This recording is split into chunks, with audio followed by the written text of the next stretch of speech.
Hello, sports enthusiasts, fans, and pundits. It is the midweek edition of Souq Sports. Well, two friends clashed in Ikene, and there are talks of if they can work together during the Super Eagles fixture in Uyo.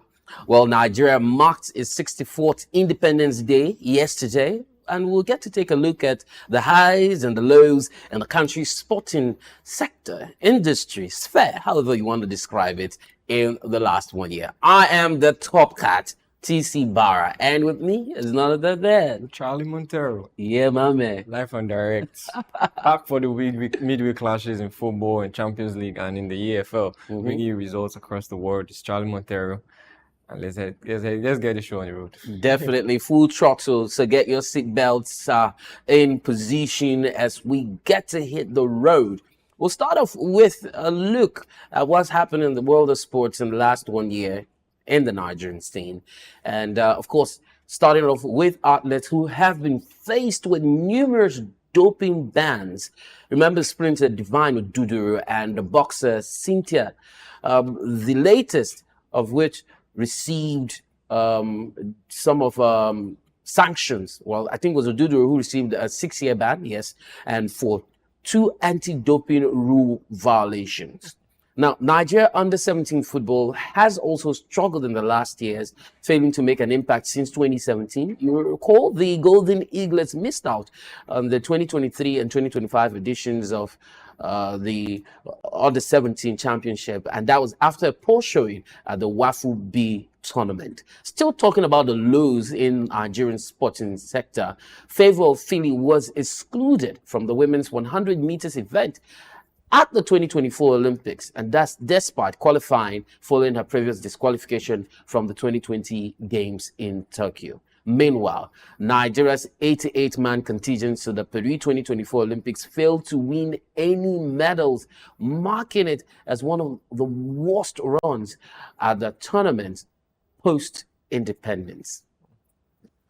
One that has also trended on social media is despite having numerous large stadiums and stadia scattered all over the country, only the Godswill Akpabio Stadium in Uyo meets the Confederation of African Football standard for 2023 to 2024. Hence, all of the games have been played at the Godswill Akpabio Stadium, called the Nest of Champions. We've also seen losses and wins and draws at the stadium in the last 1 year. But then here we are. Let's talk about the lows for you. Which stood out for you in the last 1 year? In the last 1 year, I would say the Paris Olympics. Because I feel we had pedigree going into the games, and we were not able to match the last outing, and we have actually done woefully. Yeah. Because owing to the doping bans and all that, because I see that the people that would have given us, or the athletes that would have given us gold medals, or the categories that we would have been comfortable competing in and getting the gold, we lacked athletes there because injury, bans, and lack of preparation. Yeah. In all, I would just say the Paris Olympics was one of my lows of the year. Well, we will take Souq on the fact that Team Nigeria had an impressive performance at the Paris 2024 Paralympics. A total of 7 medals were won. Does that give enough Souq for abysmal performance as a country? Well, we know our pedigree in the Paralympics, and we know how well we do. These athletes have gone out and showed that they have what it takes, and they have shown us even before this Paris Olympics that they are champions, and they have what it takes to be champions, and they've gone and proven us right in numerous occasions. And it's just good to see that we can take Souq from this, we can build on it, and get to where we want to be.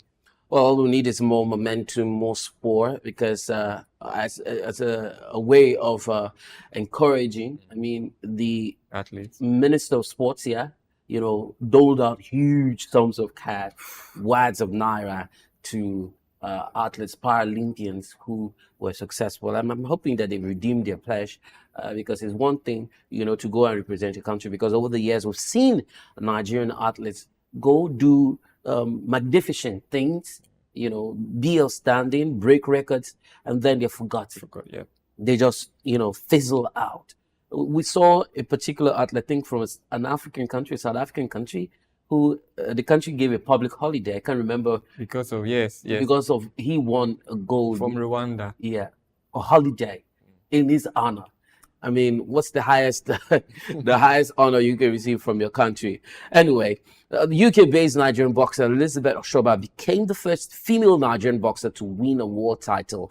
Kudos to you, Elizabeth, and more wins. The under-19 women's cricket team qualified for the World Cup, marking Nigeria's second appearance in the Cricket World Cup. We've been talking about cricket a lot on this platform.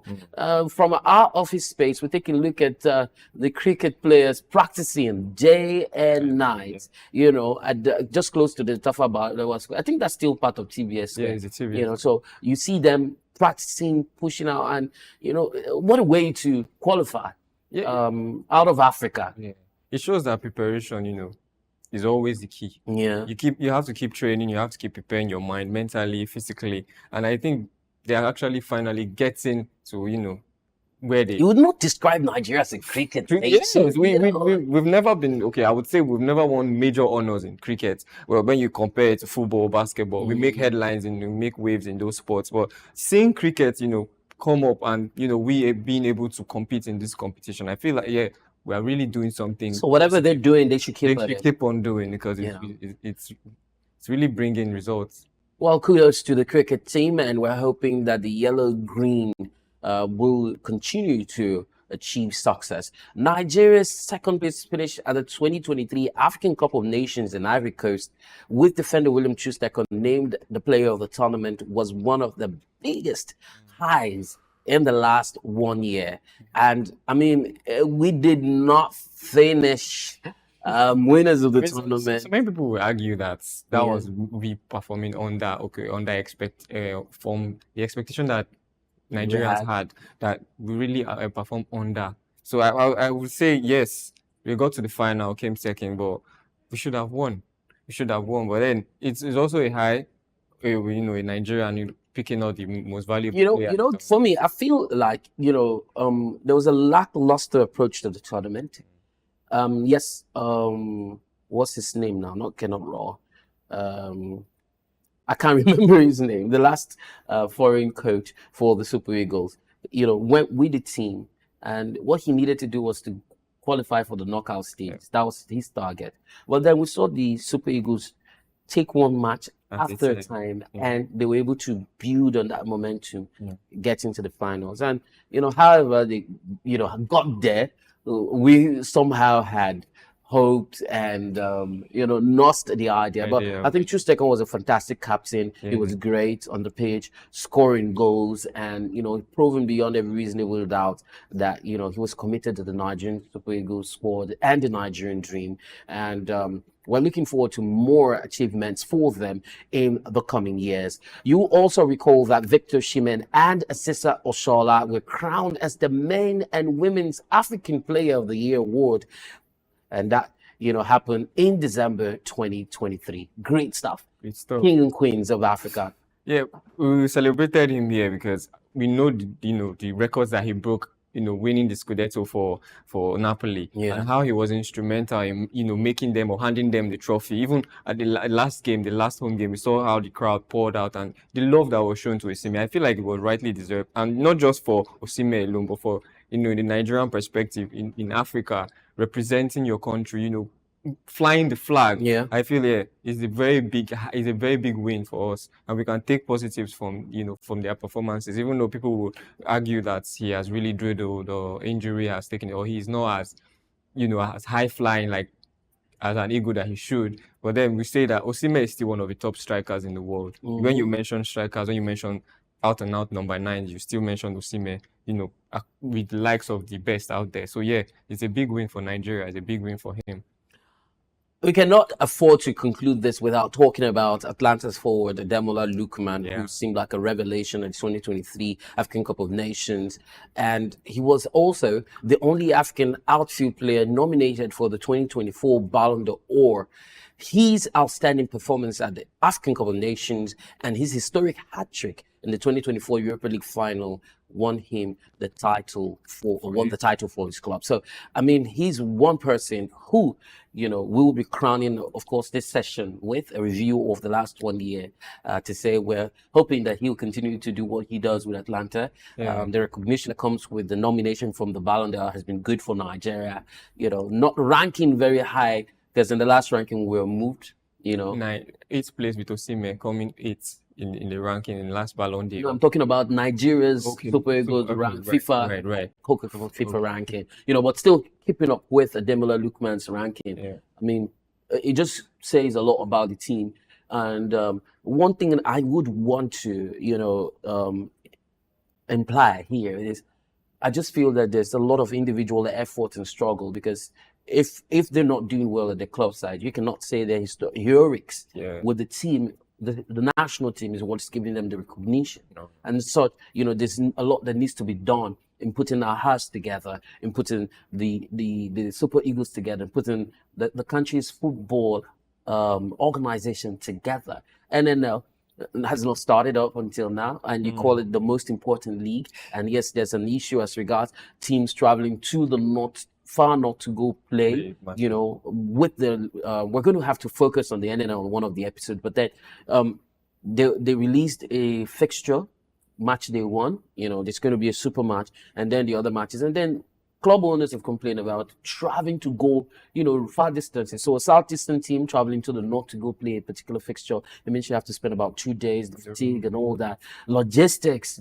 in place might not, be very favorable. So talking about putting the footballing house together, a member of the technical committee of the Nigerian Football Federation, Victor Boniface, has given a proper view on the managerial situation. It's just been this back and forth. It feels a bit we're neither here nor there. And honestly, it's shilly-shally for me, because, I cannot understand why we're not even certain who is in charge of the Super Eagles. So from Victor Boniface, Eguavon remains, in charge in interim capacity. He was handed an extension to stay as coach as the team, and they have games coming up against Libya on the 11th and on the 15th of October. So we're counting down on 10 days from today, or 9 days, that game will go down. And the statement by the NFF didn't state if he will occupy the role, on a long run or for an extended period, or after that match, we'll not have another statement put out to say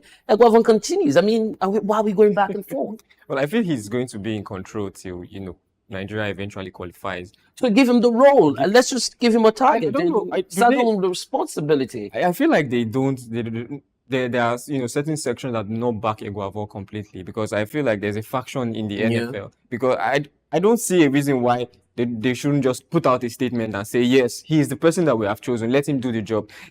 Make a statement, make it clear. Is he going to be in charge for qualifying alone? Is he going to be the boss from here on?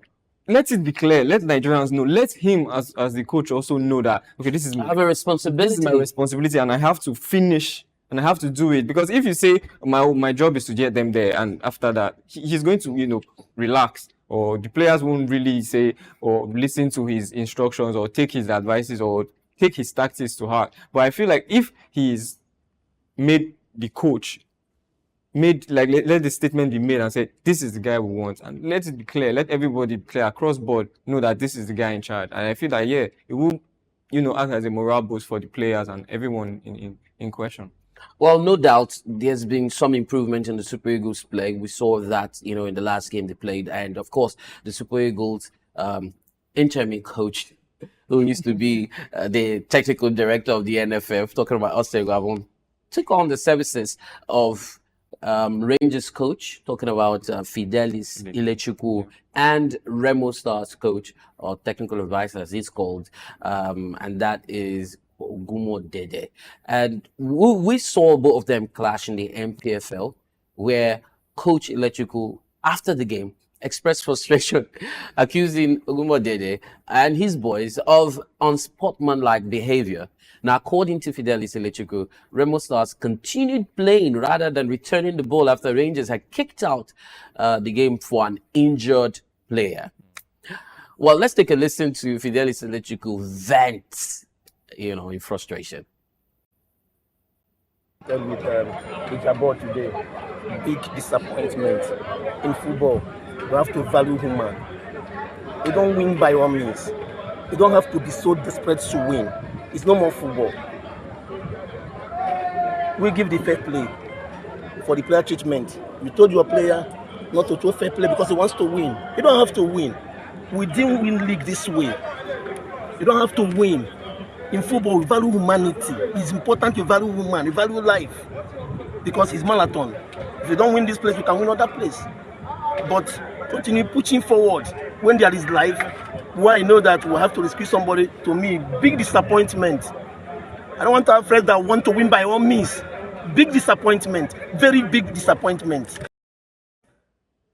Well, Ogunseilore dismissed the allegations and remained calm. He was calm like eyes in the face of Electrical's comments. The Remo Stars gaffer suggested that the remarks of his dear friend were influenced by the disappointments of losing. Let's take a listen to it. After a lot of investment of time, energy, he's a workaholic. He's my friend, don't forget. He's a workaholic. He put a lot of energy into the game. And he came and he lost. You want him to be happy? He should not be happy. I don't expect him to be happy. If he's happy, he's not my friend anymore. That means he's not dedicated to his job. Just like I was sad in Enugu the last time. I was extremely sad. I was so sad. In fact, we couldn't see until I left Enugu. But this time he's sad. It's normal. Let him enjoy the sadness and come back as friends. It's normal. Nothing takes away our friendship. Believe me, he's my friend, and he will always be my friend. So. Well, Ogunseilore had intimated that he had to drive Fidelis Electrical to Lagos, for their visa to Libya. Super Eagles interim coach Austin Egwabo will be hoping that the two of them can get over their club differences when they report for national duty, and they expected to reunite. In Nigerian coaching staff. I don't know what you make out of that. It's a help. You see the sarcasm laced, some persons, Toby Adekboju Oganla says he doesn't want the bromance. He wants mass boost. Why are you guys friends? I mean, you're like on opposing side. You're playing each other. You want to do I love you, I love you. Like, what's going on? Well, it's a healthy rivalry. I mean, looking at it, so they show the passion that they have for the game. They also show the respect that they have for each other. But I feel like the coach of Remo Stars is rightly so, because once a player is injured, you try and show your sportsmanship by kick the ball out, let him get treatment, especially if it's a head injury. The humanity first, because if you have you would not like to have a case of someone sustaining season-long injury on the pitch or a life-threatening injury. Because you probably didn't get it. Yeah, exactly. So I just feel like they are both right in a way, because everybody wants to win. So. But humanity first. And speaking to the other coach, yes, they will be friends after the game, but you just have to win. You just have to. Everybody wants to get the win, and it's a marathon, like he rightly said. It's not a sprint. So they'll pick the points as they go along. So just dedicate, focus on the next match and the next game and the next after that. And at the end of the day, we see where they get. But healthy rivalry from both coaches here. Well, we'll move into the NPFL now, full swing, where Rangers international skipper Chinemere Mugueze says the team is determined to give its best and to get the expected result that would enhance their result to successfully defend the title they won last season. Well, just to backtrack a little bit, that's the captain talking. And we had brought up a conversation a couple of weeks ago, just after the Rangers Ikorodu game when they beat Ikorodu. And Fidelis Electrical wasn't so certain that his team will be competing for the title. Rangers seek maximum point at stake. They just lost to Remo in Ikene, right? And so when they play in a rescheduled fixture at when they play at the Cathedral, which is the stadium in Enugu, they take on Bayelsa United. That's going to be tomorrow, Thursday. So they'll be welcoming back midfielder Kazim Ogunle, who has been missed, in the Kenneth debacle, and he also served the match suspension just as a wing back. We also have Efimi Nsie, Captain Chinemere Mugueze, who are expected, to be at their best when they play on Thursday. But then Rangers I wonder what mind game Fidelis is playing, saying his team is not competing for the title, and his captain is saying something else, and the team is playing like they want to win. So, I mean, where does it leave? I mean, it was set the bar low and try to aim above, or what? I mean, I don't get. We really cannot understand the mentality of the coach right now, but you see the general characteristics of against everything that he has said. They want to win every game. They want to be at the top. At the end of the day, every player wants to put their hand on the trophy. Even himself as a coach wants to put his hand on the so trophy. he would love to do that. But I just feel like he's just trying to, make sure that everybody is in check. Every player knows the goal and, be humble, like Erling Haaland said. Be humble. And I feel like humility is how they have to get it. Anyway, the chairman of Niger Tornadoes, Ibrahim Dada, has expressed his admiration for the team's performance when they faced Bendel Insurance. It ended 1-0 despite playing with 10 players for most of the NPFL game. He, commended their resilience and considered the result as a win. And then promised them a full match bonus as Tornadoes prepare to face Heartland in their next NPFL match. But then Bendel Insurance, who held them to 1-0 draw, will play host to Shooting Stars at the Samuel Ogbumudia Stadium, while Enyimba and Akwa Ibom will trade tackles, Akwa United rather, will trade tackles at the Enyimba International Stadium. That game will be today, or those games will be today. So Bendel Insurance will happen today at the Samuel Ogbumudia Stadium, and Akwa Enyimba will be today. Now, Enyimba lost to Rivers United. Yeah. And Akwa United also lost to Sunshine 2-1. So both teams will be coming as a wounded lion, or both teams, two wounded lions clashing in a stadium. I don't know what you make out of that game, how you think it's going to pan out. We should be expecting a frantic game because coming from the from the defeat, everybody will try to make a statement. Everybody will try to please the coach. Everyone will try to get the win. So we'll have an end-to-end game. We'll have a highly contested game, really. So I feel Enyimba will also have secured, in continental football, we also want to prove their prowess, and now they don't have to worry about resting their key players to compete continental football. Throw everything into the game, and they will try to bounce back from the defeat, which is important because you can't have 2 losses and claim that you are competing for the title. But I feel we should expect a very exciting game. Well, those games will be today. I wonder if we do have the NPFL table, just to show you what it looks like. The NPFL table just ahead of those fixtures today. Nasarawa United Technical Director Kabiru Dogo has emphasized the team's goal of achieving stability in the season. But here we are. The table is up on your screen. Remo Stars on top of the summit with 12 points. Rivers United, who beat Enyimba in the last game, led by one of the finest in the industry, talking about Finidi George, our second. Niger Tornadoes, surprisingly, our third. And Sunshine Stars, who were better in the game against Akwa United, have 7 points from 4 games. So you have Katsina, Enyimba in 6. They're in action today. They've got 1 game in hand. El Kanemi are playing today as well. I beg your pardon. They're 7th. They're not playing today. Shooting Stars are 8. Nasarawa 9th. And then all the way to the bottom of the league, we have Lobby Stars at the bottom and Ikorodu in 19th. Sadly, one of our favorite teams on this platform in the NPFL are not where we would have loved them to be, despite the fact that they feel, rejuvenated.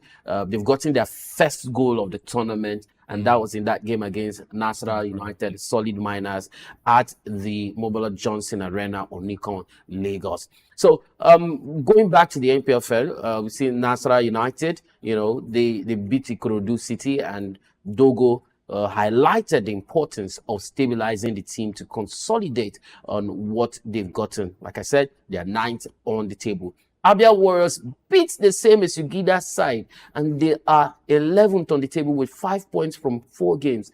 Above Enugu Rangers, surprisingly, despite the fact Enugu Rangers has 1 game in hand, which will be played tomorrow. But the head coach of the Warriors, who was brought in after the Cameroonian was asked to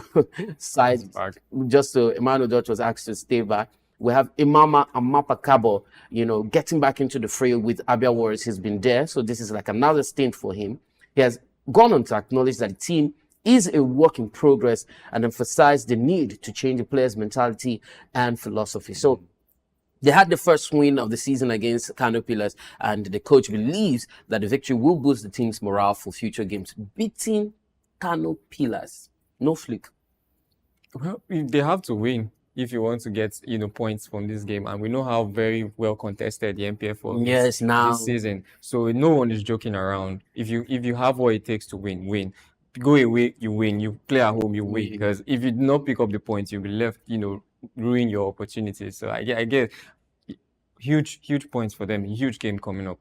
Well, the Confederation of African Football has confirmed the closure of registration for the Champions League and Confederations Cup. The apex body in Africa in September announced the 30th as a deadline date for all teams that qualified for the group stage of the competition. Of course, Nigeria's AIMA International, among the 16 qualified teams for the group stage, the People's Elephant defeated the Toyo Filante of Burkina Faso 3-2 via penalty shootout in the second leg of the preliminary round to seal a place in the group stage. From there, we'll cross the oceans into Europe, where the UEFA Champions League, the 2024-2025 UEFA Champions League season, Matchday 2 games played on Tuesday. The champions. I mean, can you sing that song? No, I can't. Okay, can you? I can direct you. The champions. You look good at that. Anyway, we had interesting game. The biggest wins recorded in the Champions League match day was the 7-1 bashing of Celtic. Ouch. And it was Borussia Dortmund who did that. Anyway, Norwegian striker Erling Haaland continued his goal-scoring spree as he scored a goal in Manchester City's 4-0 beating of Slovak Superliga club SK Slovan Bratislava. All the games had some twist and expectation. At the Emirates Stadium, it was a sweet victory for coach Mikel Arteta. His boys defeated France's Paris Saint-Germain 2-0 as they returned to winning ways after recording a draw in the Champions League opener this season. And of course, Arsenal forward Bukayo Saka says this is the year the Gunners will end their 21-year wait for a Premier League title. He says that the disappointment is fueling his determination to win trophies. This campaign, we've seen that win against Paris Saint-Germain, 2-0. 2-0. Mad. I mean, that mad. Did you see that coming? I didn't. But we know that PSG are not as good as they used to be. I mean, losing the like of Neymar, Messi, Mbappe, and some midfield maestros that have left, during the course of last season. I just feel like Arsenal had to win, or it was their game to lose, if I'm not mistaken, because they didn't. PSG don't have their prowess like we are used to seeing in Champions League and in the years before now. Well, Arsenal, the way they went about the game, they allow PSG control the game and we take all the possession. But once they had the opportunities, especially from set plays, they made sure they killed the game. I mean, you look at the free kick from Bukayo Saka going all the way through. I mean, we talk about the quality in PSG. We see that Donnarumma, who is supposed to be one of the top goalkeepers in Europe, how would you let that ball go through? You see, the first attempt was missed. The second one coming across of you. You should have your eyes on the ball. That's what all top goal scorers. I mean, we could blame him for the first goal and the second one because he should have come out sooner to pick up the ball from the air before Kai Havertz ever made connection in the first goal. So I feel like they need to improve in all departments if they want to keep up their momentum for the title, because this is one elusive title that they have not won in their whole history of 47 years. So I feel like Arsenal, take all the glory, take all the flowers that we have to give.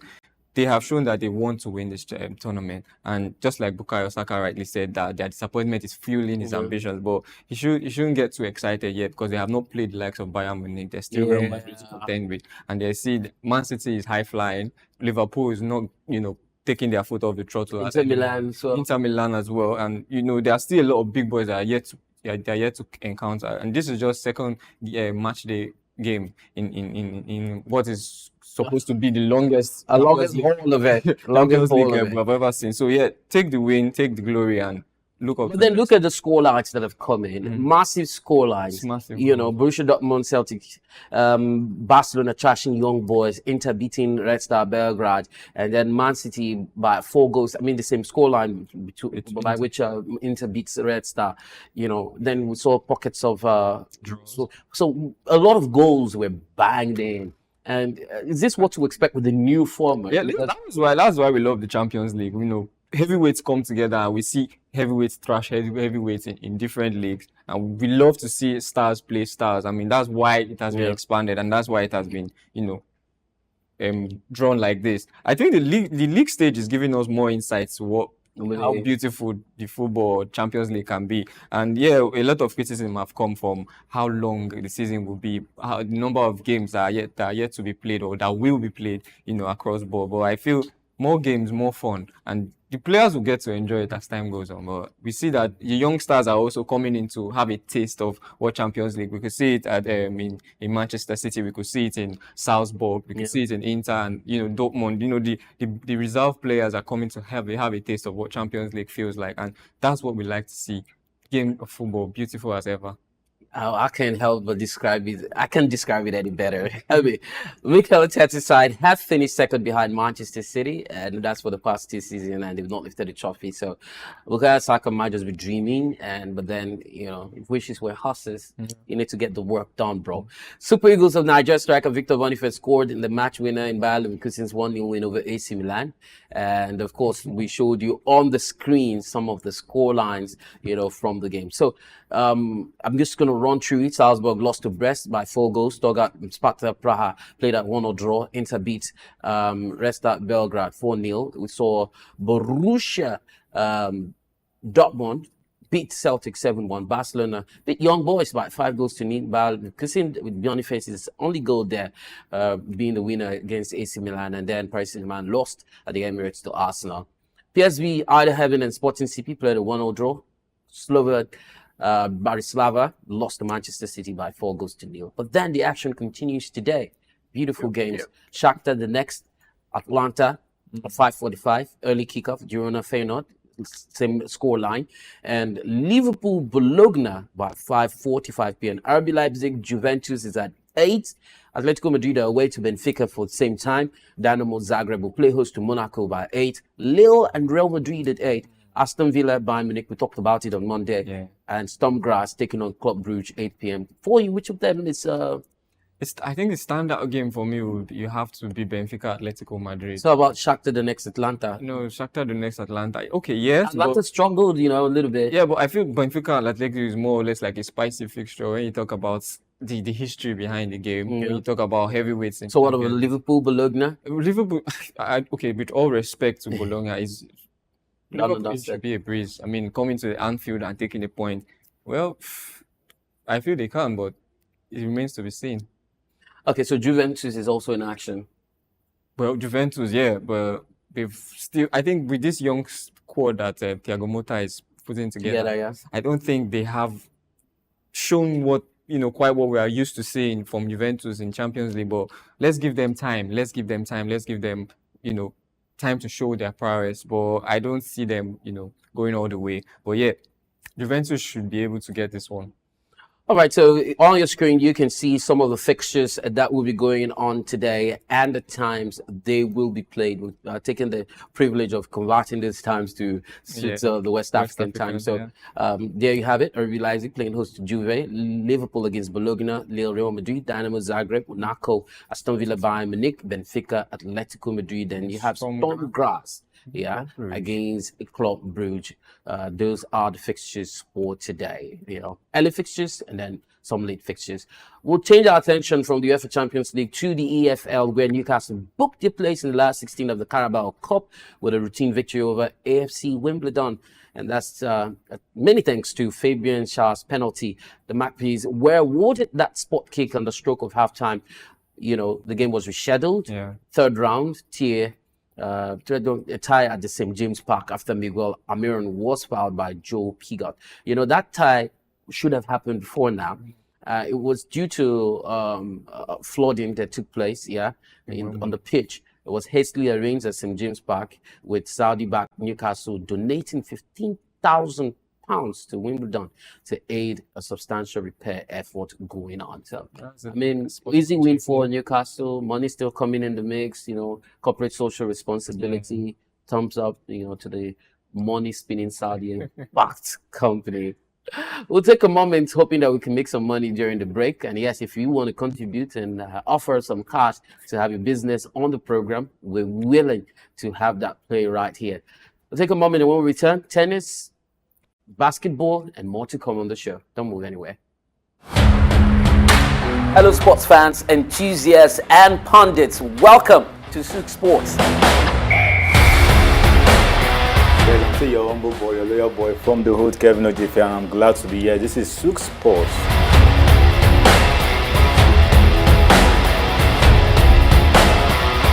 To do the business, the money that makes the wheel go round. Barcelona and Napoli. Napoli is out and Barcelona has qualified for the quarterfinals of Champions League.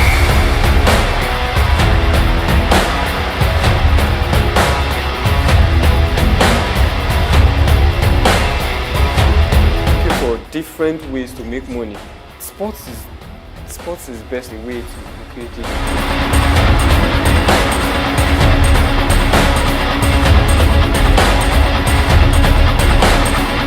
Now, the next 45 minutes are going to be very exhilarating.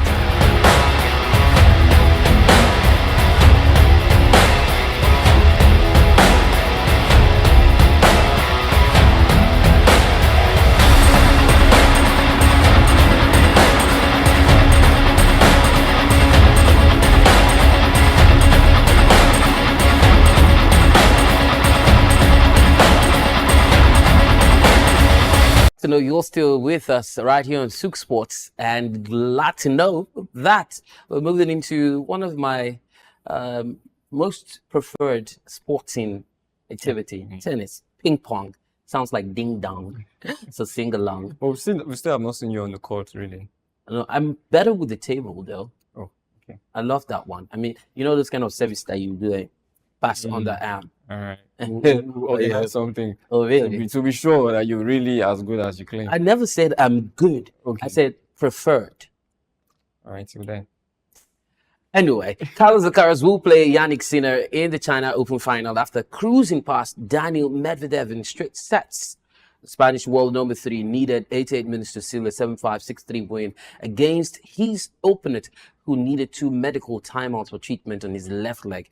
It is the 21-year-old's 8th successive victory since the shock second-round defeat by Botic van der Zandschulp, and that was at the US Open. World number 1 and defending champion Sinner reached the final with 6-3, 7-6, 7-3 win over Chinese wildcard Bu Yunskante.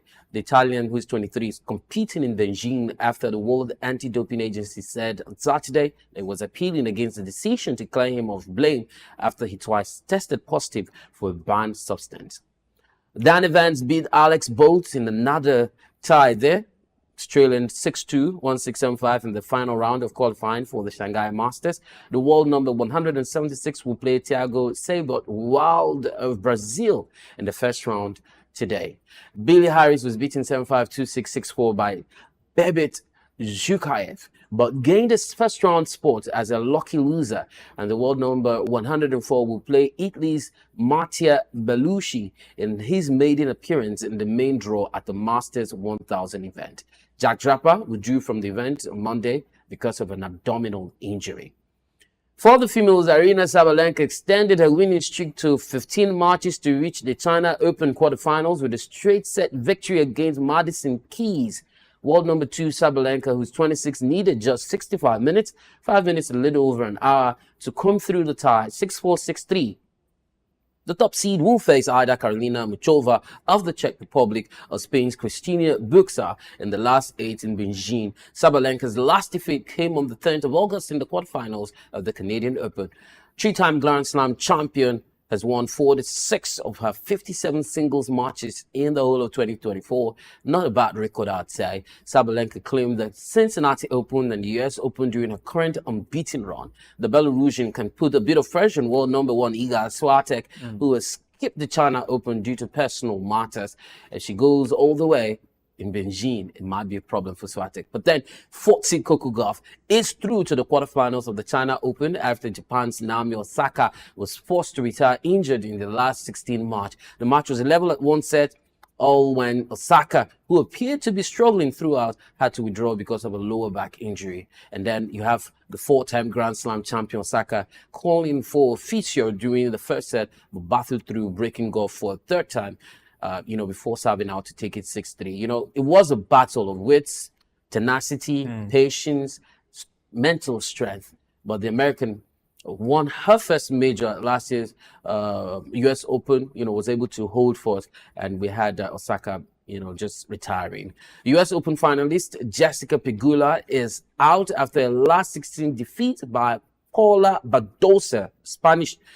Beat the American world number 3, who is seeded second in Beijing. She lost 6-4, 6-love in just over an hour and will go on to meet Zhang Shuai in the quarterfinals after the world number 595 continued her remarkable run of the tournament. Well, what do you make out of some of these pictures? I mean, not the most popular of the events in the tennis world, but then something to get on by, something to hold on to. You cannot also wish away the fact that it's a big event. It is a big event. I mean, China is one of the biggest economy in the world, and seeing that they can play host to sports like, that they are not as equally as good or as equally as bright, for the rest of, to just allow that competition come in the way to China. It comes in the way of revenue for them. It comes in the way of exposure, especially for their publicity as well. Especially for their own homegrown talents. I mean, it's time to mix up with these big stars, as you would like to say, and just for them to gain exposure and be more competitive. I mean, looking at them ranking number 104 is outrageous numbers when you compare them to Sabalenka, to Jannik Sinner and all that. I feel it's just an expository for their young talent, and you just expose them to what the world is about, and not whether you are, will I say, home champion, how did they say? Local champion, and you just expose yourself to what it means to play the big boys, and you just get more experience, really. Well, from there, we'll go to golf. The United States continued their dominance of the President's Cup by claiming an 18.5, 11.5 win over the international team to seal the 10th straight title. And we saw Keegan Bradley beat Keane Siwoo to secure the winning point at the Royal Montreal, with the United States winning 6 of the singles matches and having 3 of them. From there, basketball, we are on the threshold of a new NBA season. And there you go, slam dunk. Yep. 3 points in slam dunk. Or if your feedback is just... You used to play? Yeah, I used to, but then... Oh, crazy. I'm an athlete all round. You're an athlete? Yeah, I'm an athlete. Sprint better? You want to try? No, I'll pitch you. I'll leave you in the dust. Well, we're on the threshold of a new season, like I said, and there's no better way to get into the mood than with the preseason that begins this Friday, the 4th of October. So the Boston Celtics and Denver Nuggets will be in charge of giving the tip-off of the season with a game at the Etihad Arena in Abu Dhabi. Abu Dhabi again. Yeah. Well, Jason Tatum will lead the newly crowned Boston Celtics in the first of 2 games in Saudi Arabia against Nikola Jokic's Denver Nuggets. Champions of the 2022-2023 season will be facing them. On Friday as well, Minnesota Timberwolves will take on Los Angeles Lakers at the Crucial Arena in Palm Desert, California. This game will make history. So it'll be the first time LeBron James and his son Bronny will share an NBA court. The regular preseason will consist of 71 games and conclude on Friday, the 18th of October. The regular season will begin on Tuesday, October 22nd, when the New York Knicks visit the Celtics at the TD Garden. Rest assured, we're going to be incorporating a lot of the NBA into programming here, just to bring you up to speed with those who love all the analysis and the attention of the NBA. Definitely. What a proud moment to be for a father to with his son. Yeah, I get. It's really. I mean, he had tutored, he had nurtured, he had brought his boy up, and what a proud moment for him to sit back and enjoy his son just shed light on the NBA and just show the world what he's capable of. I've watched, a bit of his reels. He's really good with his handling and very skillful lad. Well, let's see how it goes, and hopefully he might just get drafted, and we'll see how he, fits into gets to the mix of things and finds his sport. Anyway, as we're about to retire, let's let you know that former Spain international and FC Barcelona star Andres Iniesta is retiring from professional football. Can I just say finally? Finally, I mean, like, he could have gone on. I mean, gone on. It's starting to become shameful. I mean, just retire. How long did he think he could keep it up for? I mean, the likes of Xavi has retired. How old is Cristiano Ronaldo? Cristiano Ronaldo is 39. But you see that he can still, he's capable of taking this to, I think, 40 or 41. But Iniesta, come on. It's becoming embarrassing at the moment. But I will not take everything. I will not take, the lights and the bright moments from his career. I mean, what an absolute maestro in the midfield. What an absolute phenomenal player. I'll just let you carry on. But I just wanted to say finally. Yeah. I mean, well, he is regarded as one of the greatest midfielders of all time, recently showcasing his skills in the UAE with Emirates Club. Before that, he spent 5 years in Japan with Vissel Kobe after leaving a memorable legacy at Camp Nou in 2018. He emerged from Barca's La Masia Academy alongside the likes of Lionel Messi, Xavi, and Sergio Busquets, made 674 appearances for the Blaugrana. He played a pivotal role in securing 9 La Liga titles and 4 Champions League crowns for the team during his time with Spain. Iniesta's 131 caps led to victory in 2 European Championships and the 2010 World Cup, where he scored a dramatic extra-time goal in the final against the Netherlands. And according to Relevo, Iniesta will officially announce his retirement on the 8th of October, a date that holds significance as his favorite shirt number. Now, there are rumors about a potential move to MLS with Inter Miami. Iniesta is now focused on pursuing a career in coaching. An outstanding midfielder. I mean, World Cup, the Euros winner. I mean, Champions League. League. I mean, he's been there. He's done it. He's done everything. I mean, he should have left the game just like the ovation was loud. Yeah, just like a certain Toni Kroos did. I mean, leave when the ovation is loud and just sit down and bask in the glories of your career.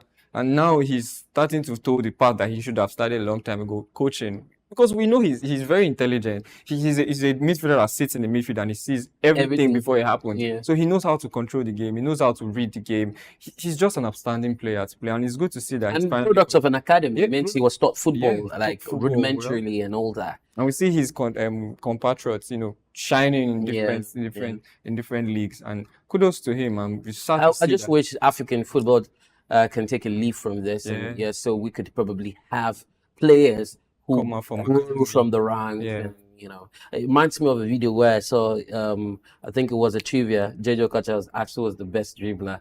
And, he insisted that he was better than all the names that were mentioned. But then if you had to compare his achievements, even with an Iniesta, no, let's not go there. Let's not.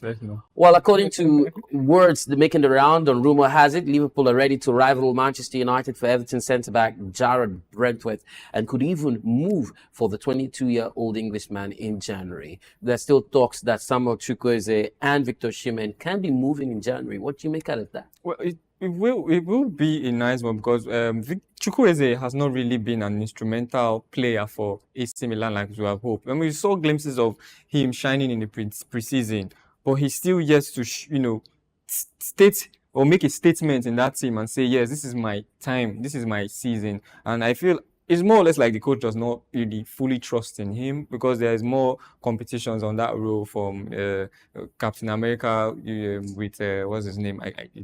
His name is skipping my mind right now, but there's a lot of competition on that side of the wing where he plays. But I think he should step up his game. Look at Victor Boniface, look at Osimhen, stepping up their individual play to make sure that they keep on showing what they can. Look at Ademola Lookman, which is more or less like a like for him. I feel he should just step up his game. But just going back to the question that you asked, it will be, significant for their careers if they can secure a good move out of where they are to a club where they can keep on playing football week in, week out, midweek and everything, because there's no time.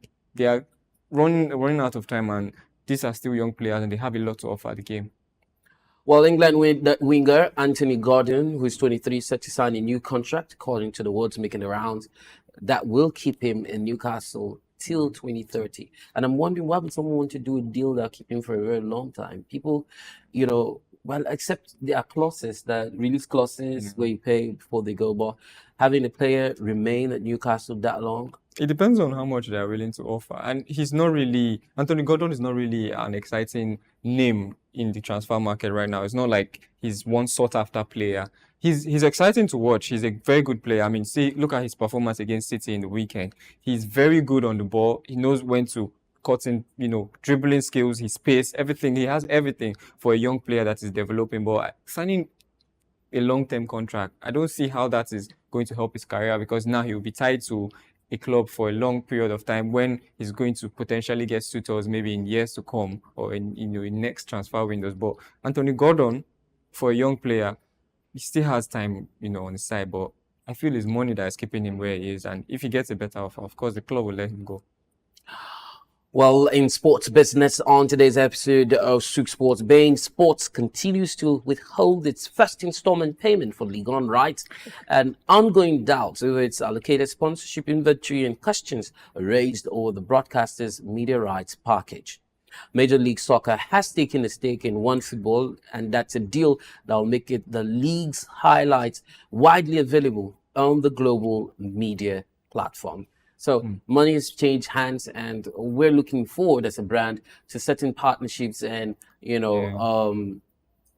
arrangements where we could also We have clubs around us in Lagos that can, come and give you content and stuff like that. backstage access, interviews, that, just to help them boost and broadcast themselves to the rest of the world. So we're open to such partnerships. We can bring such contributions to the table. All you have to do is reach out to us. And of course, we'll also have various social media handles. We'll look forward to, receiving your queries, contributions, suggestions, whatever it is. Just check us out on social media. You would also find content to us on those platforms. It's been a pleasure being with you, Charlie Montero, as always. Looking forward to today's game. But I don't think that you have games which will be exciting games. I think for me, the MPFL, Imba, and Aqua United. There will be exciting games too.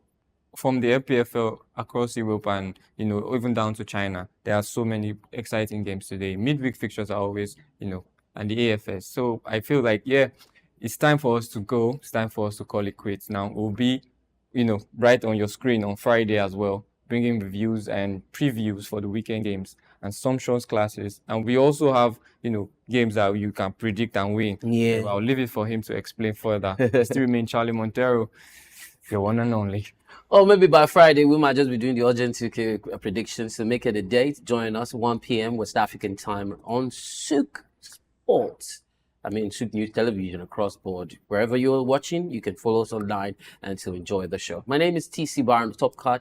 On behalf of everyone who has ensured that you can receive us crisp, loud, and clear. Have a great day. Bye for now.